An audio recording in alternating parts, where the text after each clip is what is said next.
Bombs! Whoa! Military! Dang! Trucks! Ah! Wait! Hold up! Let's start from the beginning.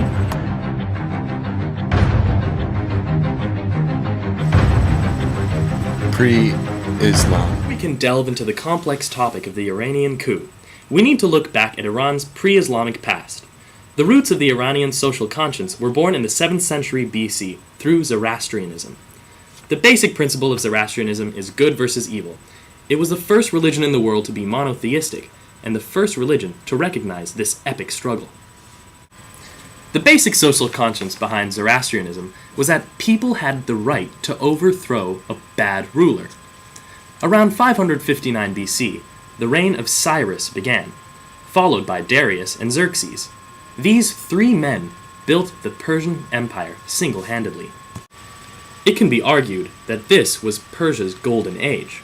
However, in 334 BC, Alexander the Great came along and crushed the empire. This was the downfall of Persia. Alexander stretched the Macedonian Empire all the way from Greece to the Indus River. But these weren't the only tough guys the Persians had to deal with. Arab invasion. 638 AD, the Arabs strolled over into Persia. They were thought of as barbaric and backward. Only 6 years after Muhammad's death, the Arabs were already expanding. The Arabs coerced Persians to convert to Islam. The Persians, begrudgingly, accepted, but managed to customize Islam to their liking. The result? Shi'ism. Shiites, pardon my French, unlike the Sunnis, believed that direct descendants of Muhammad should be the leaders of the Muslim world. They focused on martyrdom and the ability to suffer for the greater good. Shi'ism now constitutes 10% of the Muslim world.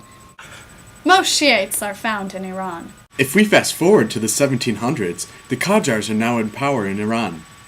They were weak and ignorant and left Iran open to the Brits and the Ruskies. Nasir al-Din Shah, the fourth and extremely lazy Qajar Shah, had 1,500 concubines and eunuchs at his disposal. He was a real milquetoast of a man. To highlight how lazy, reckless, and stupid the Qajars were, they sold the rights to industries, irrigation, minerals, transportation to a single man, Baron Julius de Ruyter. The Tobacco Revolution. Old Nas, Nasir al-Din Shah, in 1872, sold the rights of the entire Iranian tobacco industry to the British for 50 years. The tobacco industry was extremely important to the Iranians because tobacco was the underpinning of their lives. The whole country, including Nasir's concubines and wives, boycotted tobacco due to a fatwa. The Shah had to cancel the agreement and pay the British £500,000 in damages. Basic Zoroastrian principle of not bowing to a cruel ruler demonstrated right her.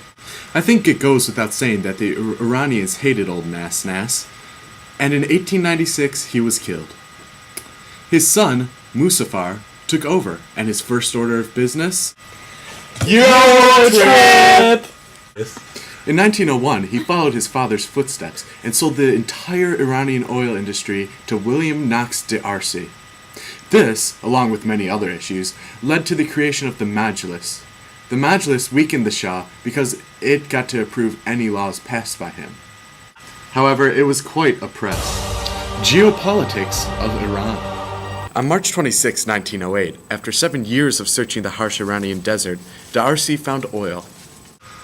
The desert was very harsh. Ow! You had warlords, smallpox, and bandits. It just wasn't a nice place. After the oil was found, the British bought the rights to the oil for £2 million and formed the Anglo-Persian Oil Company. That's very important.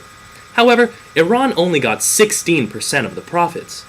By 1911, a pipeline was built in Hamadan, and the British used Iranian men as a source of labor.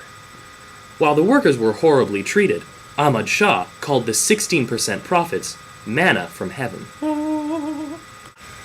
By 1919, the time of Ahmed, the British took control of Iran's army, treasury, transport system, and communications network. The British imposed martial law and began ruling by fiat. This was known as the APOC Agreement. All of the Qajars. Reza Khan Shah, a soldier in the Cossack Brigade, agreed with these views, and in 1925 he usurped the throne from Ahmed Shah. The Qajar dynasty fell, and the Pahlavi dynasty began. Khan Shah changed the name of his country from Persia to Iran. Persia was too Western-oriented. Don redcoats! He also created order and reformed the military and government. Some believed he was modernizing much too fast for Iran's own good.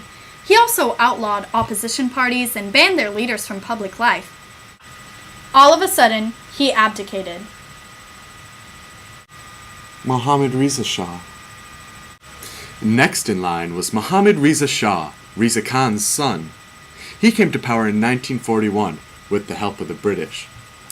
But this guy had way more similarities to the Qajars than to his own father. He loved sports, cars, racehorses, and women. He was a figure of ridicule in Iran, but was somehow unaware of how much the Iranian people hated him. Ignorance is bliss, I guess. He appointed Muhammad Ali Foroughi as prime minister. He did this because he was pro-British. Through Foroughi, the British effectively ruled Iran. On 1949, as the Shah was stepping out of his car at the University of Tehran, a man disguised as a photographer pulled out a pistol and began firing at him. Even though only 6 feet separated the two, the gunman only managed to hit the Shah's military cap, his shoulder, and his cheek. This guy was in serious need of some target practice. After this ordeal, the new Shah believed that the hand of God had come down to save him, and wanted to impose his will on Iran. But this failed to capture the public imagination during the 40s. Tootie tootie tootie tootie rockin' everywhere. During the time of Mohammad Reza Shah, the Tudeh Party was formed. The Tudeh Party was Iran's first political party made up of left-leaning professors, political organizers, reformers, and social activists. This party was anti-monarchist and stood against the Shah. In 1941, when Sir William Fraser proposed a supplemental agreement which did little to improve the conditions at the oil refineries and gave Iran almost no voice in Anglo-Iranians' decisions, the Majlis spoke out.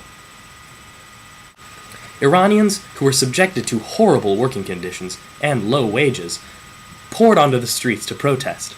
Mohammad Reza Shah was angered by these protests, and he had to rig the next prime ministerial elections. As a result, Mossadegh, Iran's future prime minister, who we'll talk about later, led a protest of thousands of Iranians who camped at the royal palace. These protesters waited for 3 days until fair elections were held. That's a long time.